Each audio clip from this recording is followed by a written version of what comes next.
Good afternoon. I'm Kristen Bandy with Arkansas Children's. I'm joined today by Derek. He is a bike and pedestrian safety specialist with our Injury Prevention Center.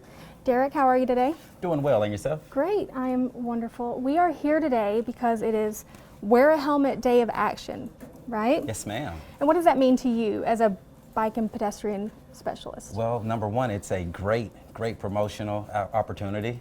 We want to encourage all of our youth and our adults and teenagers to wear a helmet while they are cycling. And what is so important about always wearing a helmet? Well, definitely head and traumatic brain injuries, but not only those, face injuries and other traumatic injuries. Yes, absolutely. So how effective are bike helmets at preventing those types of injuries? Well, we found out in some studies that about 50%, actually 60% of traumatic brain injuries are reduced just from simply wearing a helmet, and facial injuries and head injuries are reduced as well. That's a large number Yes, of reductions ma'am. just from putting that helmet on. Yes, ma'am. So how do you know if a helmet is a good helmet? How do parents discern which one to buy? So while you're shopping for a helmet, you definitely want to make sure that it fits correctly. And the way that you do that is just measure the circumference of the from your forehead all the way around, and that'll kind of put you in a sizing range. Once you get the sizing range, you can get it adjusted to perfectly fit your head.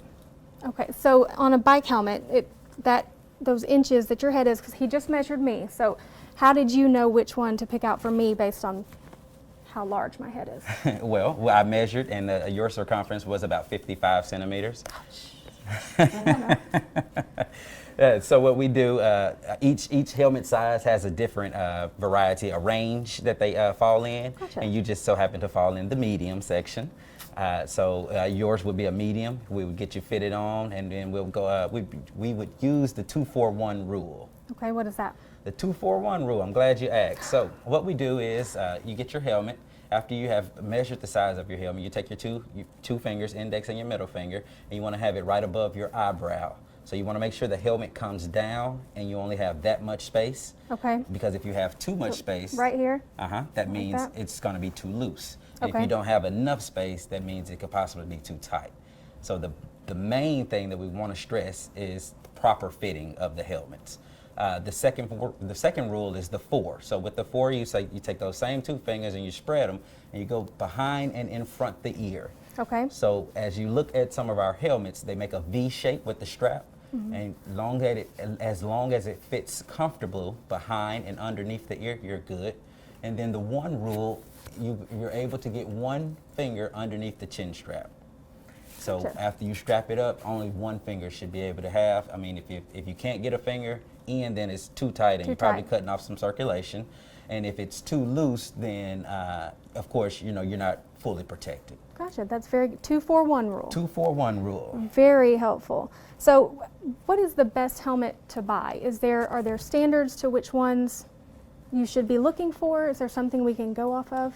There are definitely some standards from the Consumer Reports. However, if the helmet has already made it to the shelf, that means it definitely passed the test. Oh. So the price ranges all the way from $15, and they have some bike helmets for $500. Gracious. So it just depends But on. They all pass the same safety They inspection. all pass the same safety inspection, 15 which to is 500, they're all right, and safe. in that inspection, all they do is take the helmet and they drop it 2 meters down, and there is a sensor on the inside. They don't want that sensor to read over 300.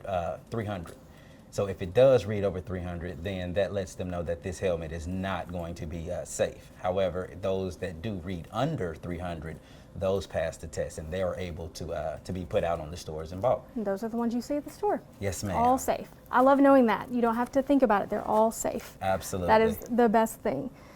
All right. So I have a question, because we have some bike helmets that we've had for years. How do you know when they're no longer safe? So, bike helmets actually have a life expectancy. And a lot of people did not know, or was, kind of just unaware of it. However, they say recommended, 3 to 5 years. It's based on how frequent you use it and how often you have it riding in a car, because the ultraviolet light that hits it, that takes away some of your protection. It lightens up the cage on the outside. And also, I believe the hot and cold helmets, they have to pass as well. So they'll get the temperature hot on a helmet, and then they'll make the temperature real cold on a helmet in order to pass those. And if it doesn't crack, probably it's Absolutely. good to go. So probably got to get rid of the helmets I've had for about 15 years then, huh? Definitely for 15 years. Yeah, definitely get rid of those. Yes, ma'am. All right, and so you'll be here in our Family Resource Center all day passing out free bike helmets as well as some other safety equipment, correct? Yes, ma'am. Carbon monoxide detectors. We have sprinkler systems. They have all type of safety for your ovens, for Life your jackets, kitchens. just in time life for jackets, summer? safe swim, safe sleep. We have a number of different things here in the Safety Zone / Family Resource Center. Awesome. So are there any common mistakes that parents or kids make when wearing their bike helmet that we should know about? Yes, the most common mistake is not properly wearing the helmet, and we've seen many commercials with, of course, students are playing and they're riding their bikes and the chin strap is just dangling. The helmet may be crooked or it's just thrown on and not connected.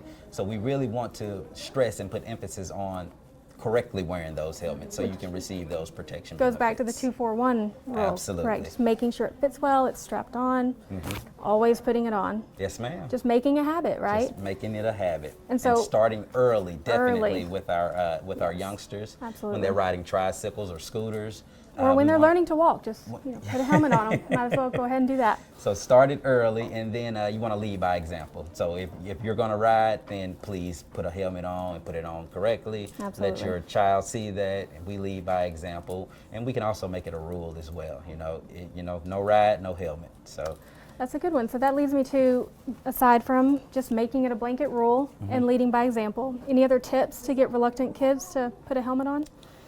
for your older kids, you can kind of show them statistics or some different graphics and let them know that, hey, these helmets are really preventing some of these traumatic brain injuries and causing, some of these fatalities that we see here. But also, just wearing the helmet will protect you. Right. That's always a good, it will protect you. Put it on. Right. Right. And you'll be here until 5 today. Yes, right? ma'am. Passing these out. Well, thank you so much. Did we miss anything? Is there anything you want to share with us about today? No, just come on out and take a look in the safety zone. Awesome. Well, thank you so much for being with us today. Thank you all for joining. Have a wonderful Wednesday.